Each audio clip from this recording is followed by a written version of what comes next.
Today we start ninth lesson and name of this lesson is space family. तो जहाँ पे word आया space, space का meaning ये होगा इंटायर यूनिवर्स के लिए ये वर्ड यूज़ करते हैं। हमारा जो प्लैनेट है इसका 100 किलोमीटर ऊपर की तरह अगर हम डिस्टेंस कवर कर दें ग्राउंड से, तो इस जगह पे क्या होता है, एटमॉस्फेयर ख़त्म हो जाता है और साथ में जो ग्रेविटी का इफेक्ट है वो भी कम हो जाता है, ज़ीरो हो जाता है। इसके बाद जो जगह शुरू होती है या रीजन शुरू होता है उसको क्या बोलते हैं, स्पेस। तो जहाँ पे हमने स्पेस में डिफरेंट है किन चीज़ों से मिलकर स्पेस बनती है उसके बारे में पढ़ेंगे। स्पेस में क्या क्या थिंग्स लाई करती हैं उसके बारे में डिस्कस करेंगे। तो फर्स्ट लिखा है जहाँ पे the term space is use to denote the entire universe. Universe के अंदर जितनी भी चीज़ें हैं उन सभी के लिए हम क्या वर्ड यूज़ करते हैं, space. Identify and name the following heavenly bodies Y reading about them. तो हमें डिफरेंट जो हेवनली बॉडीज़ हैं उनके नाम बताने हैं जो उनकी डिस्क्रिप्शन दी हुई है। इसके लिए हमें हेल्प बॉक्स भी दिया हुआ है। तो फर्स्ट लिखा है it is a group of billions of stars, कि ये जो हेवनली बॉडी है ये किससे बनी है, जिसमें कई लाखों गुना क्या हैं, स्टार्स हैं। बिलियंस 1 मिलियन किसके इक्वल होता है, 10 लाख। 1 मिलियन होता है 10 लाख के बराबर और 1 बिलियन कितना किसके इक्वल होता है, 1 बिलियन इक्वल टू 1000 मिलियन के इक्वल होगा। तो 1 बिलियन में कितने मिलियंस एग्जिस्ट करते हैं, 1000। 1000 मिलियन होंगे तो 1 बिलियन के इक्वल होगा। तो इतने बिलियंस ऑफ स्टार्स हैं जिसमें सूर्य भी क्या है, इसी का एक मेंबर है। Surya is also a star which is also a member of this heavenly body. तो इसका हमें नाम बताना है। तो इस हेवनली बॉडी का नाम है मिल्की वे। क्या नाम है, milky way. It is a type of galaxy where our planet and our solar system is also exist.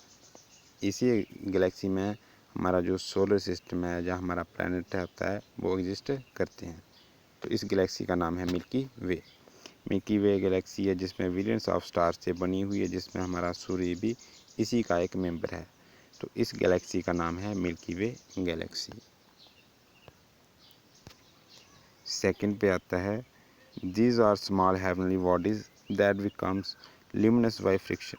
तो ये छोटी सी हेवनली बॉडीज़ होती हैं, स्पेस में पाई जाती हैं, जो कि चमकती हैं। ल्यूमिनस क्या कौन सी ऑब्जेक्ट होती हैं, जिनसे रोशनी निकलती है। और ये रोशनी किसके कारण निकलती है, बाय फ्रिक्शन। जैसे ही ये हमारे एटमॉस्फेयर में इंटर करते हैं तो फ्रिक्शन के कारण जो इसको हवा रोकती है या एटमॉस्फेयर में इंटर होने पे जो डिफरेंट फोर्सेस को रोकती हैं, उसके कारण ये क्या होना शुरू कर देता है, चमकना शुरू कर देता है और जल जाता है once on entering the earth atmosphere. और कम्प्लीटली क्या होता है, जल जाता है जब ये हमारे एटमॉस्फेयर में आता है। इसका नाम हमें बताना है। तो इसे क्या बोलते हैं, मीटियोर्स, जिसको हम ज़्यादातर क्या बोलते हैं, टूटा हुआ तारा बोलते हैं ना, जो हमारे एटमॉस्फेयर में जहाँ हमारी अर्थ तक भी पहुँच जाता है, जो कम्प्लीटली क्या हो जाता है, जल जाता है।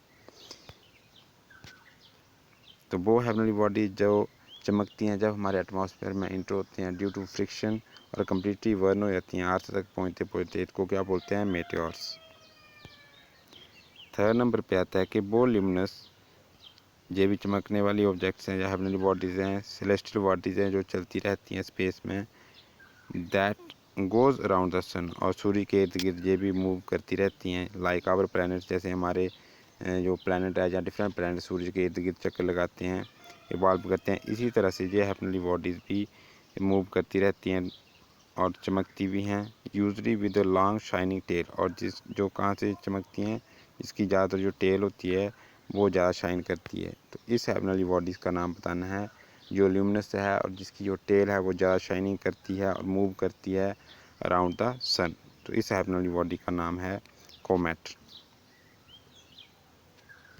क्या बोलेंगे इसको, कोमेट। कोमेट वो हेवनली बॉडीज़ होती हैं जो ल्यूमिनस होती हैं, सेलेस्टियल होती हैं, रिवॉल्व करते हैं अराउंड द सन और विद अ शाइनिंग टेल। तो इस तरह की हेवनली बॉडी को क्या बोलते हैं, कोमेट। फोर्थ नंबर पे आता है it is found when a large star uses up its supply of fuel collapse under its own weight and explode. तो ये इस तरह की ये कब सेटअप होता है, कब बनता है, जब बहुत बड़ा स्टार्स, और स्टार की कंपोजिशन किससे होती है, हाइड्रोजन से या हीलियम से, अपने ही वेट के कारण ये जो अपना ये इसका फ्यूल होता है या हाइड्रोजन जिसके कारण वो बनाता है वो और फट जाए, एक्सप्लोड हो जाए, उसके कारण ये बन जाता है। इसे क्या बोलते हैं? सुपरनोवा। क्या बोलते हैं? सुपरनोवा। सुपरनोवा में कब ये बिल्ड होता है? जब कोई स्टार खुद ही कोलैप्स हो जाए और उसका जो जिसकी कंपोजिशन हुई थी हाइड्रोजन के कारण और वो एक्सप्लोड हो जाए, उसके कारण बनने वालों को क्या बोलेंगे? सुपरनोवा। 5th नंबर पे आता है दीज आर द लार्ज मेटेओर्स। ये भी मेटेओर्स हैं लेकिन ये बहुत बड़े पीसीज हैं, बड़े बड़े टुकड़े हैं जो अर्थ तक पहुंच जाते हैं, जो कम्प्लीटली बर्न नहीं होते, जो रॉक्स की शेप में ही अर्थ तक पहुंच जाते हैं। चाहे उनका साइज थोड़ा कम हो जाए लेकिन वो रॉक्स की शेप में ही अर्थ तक पहुंच जाएं। They are highly useful for scientific research.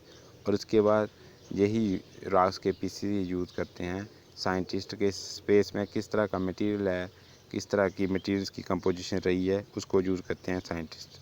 तो लार्ज मेटेओर्स जो कम्प्लीटली बर्न नहीं होते और हमारी एटमॉस्फेयर तक, हमारी अर्थ तक पहुंच जाएं, इन्हें कहते हैं मीटेओराइट्स। क्या बोलते हैं? Meteorites. Meteorites. Meteorites is also type of meteors but meteors are small in size. और मीटेओराइट्स क्या होते हैं? लार्ज इन साइज होते हैं, इसलिए ये कम्प्लीटली बर्न नहीं हो पाते और हमारे अर्थ तक पहुंच जाते हैं। 6th नंबर पे आ रहे हैं कि ये क्लाउड्स हैं गैसेस के जो एग्जिस्ट करते हैं बिटवीन द स्टार्स और ग्लो करते हैं due to radiation of the light of the stars. देखो ये क्या होते हैं? गैसेस के क्लाउड्स हैं। जैसी गैसेस होती हैं स्पेस में, क्या होते हैं? बहुत सारी गैसेस होती हैं, वो भी क्या होती हैं? और उनके क्लाउड जैसे होते हैं, जैसे हमारे यहाँ बादल होते हैं, इसी तरह से वहाँ पे अगर गैसेस की कंपोजिशन एक साथ मिलकर उनके क्लाउड जो हों, जो कि डिफरेंट जो स्टार्स हैं उनके बीच में लाई करते हैं और ये चमकते हैं because of the light of the star. जो रेडिएशन निकलती हैं स्टार्स की, उनसे जब इनके ऊपर रेडिएशन पड़ती हैं गैसेस के ऊपर, तो हमें ऐसे ही लगता है कि ये जो गैसेस हैं ये भी क्या कर रही हैं, ये इनका जो क्लाउड है ये भी क्या कर रहा है? चमक रहा है। तो इस तरह की क्लाउड ऑफ गैसेस जो चमक रही होती हैं because of the radiation of the stars, इनको क्या बोलते हैं? इनको बोलते हैं नेबुला।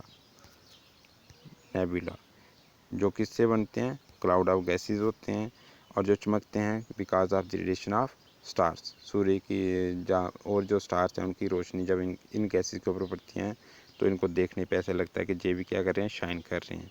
तो इनको क्या बोलते हैं? नेबुला। तो एक बार इनको रिपीट कर लेते हैं। स्पेस वर्ड पूरे इंटायर यूनिवर्स के लिए यूज़ करते हैं। यूनिवर्स में हमारा सोलर सिस्टम आता है, डिफरेंट नंबर्स ऑफ गैलेक्सीज आती हैं, स्टार्स आते हैं, जो सारे मिलकर क्या बनाते हैं? यूनिवर्स। तो यहाँ पे डिफरेंट हेवनली बॉडीज़ दी गई हैं। फर्स्ट दिया है कि वो हेवनली बॉडी जिसमें बहुत सारे स्टार्स मिलकर इस हेवनली बॉडी को बनाते हैं, जिसमें हमारा सन भी इसी का मेंबर है, तो वो कहलाती है मिल्की वे गैलेक्सी। यूनिवर्स में लार्ज नंबर ऑफ गैलेक्सीज हैं, लेकिन जहाँ पे एक वर्ड आ गया था सन, तो सूर्य भी उसी का अगर मेंबर है तो इट मीन्स वो कौन सी गैलेक्सी है? मिल्की वे गैलेक्सी। सेकंड है कि वो हेवनली बॉडी जो स्मॉल इन साइज होती हैं और अगर हमारे एटमॉस्फेयर में इंटर करें तो अर्थ तक वो कम्प्लीटली बर्न हो जाते हैं, इनको बोलते हैं मीटेओर्स। क्या बोलते हैं? मेटेओर्स। थर्ड था वो हेवनली बॉडी जो ल्यूमिनस हैं, चमकती हैं, सूर्य के इर्द गिर्द चक्कर लगाती हैं और जिनकी वो जो टेल होती है वो शाइनिंग करती है, इसको बोलते हैं कॉमेट। क्या बोलते हैं? कॉमेट। फोर्थ था कि बहुत बड़ा साइज हो जाता है और ये कब होता है? जब ये अपने ही वेट के कारण एक्सप्लोड हो जाए, तब ये सेटअप होता है, तब ये बिल्ड हो जाता है। इसको नाम बोलते हैं सुपरनोवा। क्या बोलते हैं? सुपरनोवा। ये किसके कारण होता है? किसी स्टार के एक्सप्लोड होने के कारण, फटने के कारण। 5th नंबर पे आता है कि दीज आर लार्ज मेटेयर्स। ये बड़े साइज़ के मेटेयर्स हैं जो अर्थ तक पहुंच जाते हैं, चाहे उनका साइज़ कम हो जाए लेकिन वो अर्थ तक पहुंच जाते हैं और इसी मटेरियल को यूज़ करते हैं साइंटिस्ट। इसे क्या बोलते हैं? मीटोराइट्स। क्या बोलते हैं? मीटोराइट्स। 5th सी इसका राइट आंसर है। और लास्ट 6th दिया है कि ये किसके कारण बनते हैं? क्लाउड्स ऑफ गैसेस हैं जो चमकती हैं because of the radiation of stars. सूर्य जो बाकी स्टार्स हैं उनकी रोशनी के कारण हमें ऐसा लगता है कि ये क्या कर रही हैं? शाइन कर रही हैं, चमक रही हैं। तो इसे क्या बोलते हैं? नेबुला। क्या बोलते हैं? नेबुला। अब जहाँ पे दिया है द विटलॉग और alpha Orionis one of the largest stars known. तो अल्फ़ा ओरियंट जो हमारा प्लेनेट है या हमारा जो सोलर सिस्टम है उसके नज़दीक जो सबसे बड़ा स्टार है उसका नाम है अल्फ़ा ओरियन, जो कि 640 लाइट ईयर्स अवेयर है। लाइट ईयर क्या होता है? डिफरेंट जो हेवनली बॉडीज़ हैं, जैसे हमारा प्लैनेट हो गया, फिर सेकंड प्लैनेट हो गया मरकरी, वेनस, अर्थ, या डिफरेंट हेवनली बॉडीज़ के बीच में जो डिस्टेंस मेज़र किया जाता है उस डिस्टेंस मेज़र करने के लिए क्या सा यूनिट यूज़ करते हैं, लाइट ईयर। लाइट ईयर क्या होता है कि 1 ईयर के अंदर कितना लाइट डिस्टेंस कवर करती है, उसी यूनिट को यूज़ करते हैं जिसका नाम है light year, distance travelled by light in a year.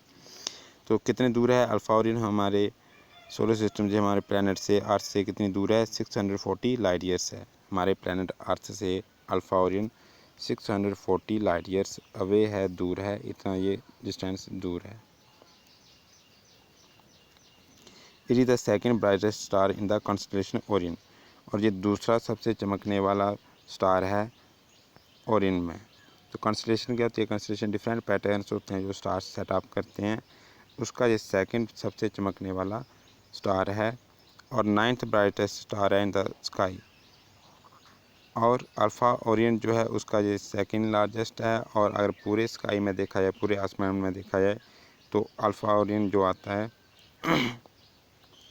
या अल्फ़ा सेंचुरी, इसका जो 9th ये ब्राइटेस्ट स्टार है, 9th नंबर पे आती है इसकी पोजीशन। तो आपने याद रखना है कि हेवनली बॉडीज़ के बीच में जो डिस्टेंस होता है उसको मेज़र करने के लिए जो यूनिट यूज़ करते हैं उसको बोलते हैं लाइट ईयर। तो 1 लाइट ईयर किसके इक्वल होता है, जो डिस्टेंस ट्रैवल करती है लाइट एक साल के अंदर, उसको बोलते हैं लाइट ईयर। ये यूनिट यूज़ करते हैं। अल्फ़ा ओरियन इसका ब्राइटेस्ट स्टार है, सेकंड ये आता है ओरियन में, कॉन्स्टलेशन ओरियन में, और 9th नंबर पे आता है पूरे स्काई में। तो इस लेसन में हमने डिफरेंट जो स्पेस फैमिली के मेंबर्स थे या जिनके कारण ये स्पेस में डिफरेंट हेवनली बॉडी एग्जिस्ट करती हैं उनके बारे में पढ़ा। फर्स्ट आती है गैलेक्सी। गैलेक्सी बनती है बहुत सारे ग्रुप्स ऑफ स्टार्स से, और अगर ऐसी गैलेक्सी का नाम पूछेंगे जिसमें हमारा सोलर सिस्टम एग्जिस्ट करता है तो वो गैलेक्सी है मिल्की वे गैलेक्सी। वो हेवनली बॉडी जो स्मॉल साइज़ होती हैं हमारे एटमॉस्फेयर में अगर आएँ तो बर्न हो जाती हैं कम्प्लीटली ड्यू टू फ्रिक्शन, और चमकती हुई फ्रिक्शन के कारण है एटमॉस्फेयर में एंटर होने पे जो डिफरेंट फोर्सेस लगती हैं या गैसेस का इफेक्ट होता है उसके कारण ये क्या होती हैं, बर्न हो जाती हैं। इनको बोलते हैं मेटेओर्स। थर्ड नंबर पे ल्यूमिनस हैं, सेलेस्टियल हैं, सूरज के इर्द गिर्द चक्कर करते हैं जिसका लॉन्ग शाइनिंग टेल होती है, इसको बोलते हैं आपका कोमेट। फोर्थ नंबर पे ये विल्ड होता है due to the explosion of the stars, और स्टार किससे बना होता है, मेन हाइड्रोजन से बना होता है, तो इसे क्या बोलते हैं, सुपरनोवा। फिफ्थ नंबर पे ये लार्ज मेटेओर्स जो होते हैं अर्थ तक पहुंच जाते हैं और कम्प्लीटली बर्न नहीं होते हैं, इसको बोलते हैं मेटेओराइट्स। सिक्स नंबर पे ये सेटअप होता है बिकॉज ऑफ द गैसेज।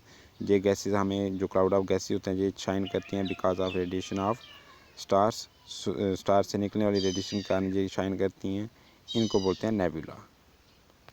तो इस तरह से हमारा जो लाइट 9th लेसन है ये कंप्लीट होता है। आई होप आपको ये क्वेश्चन इसके डिफरेंट पॉइंट्स से ये समझ आए होंगे।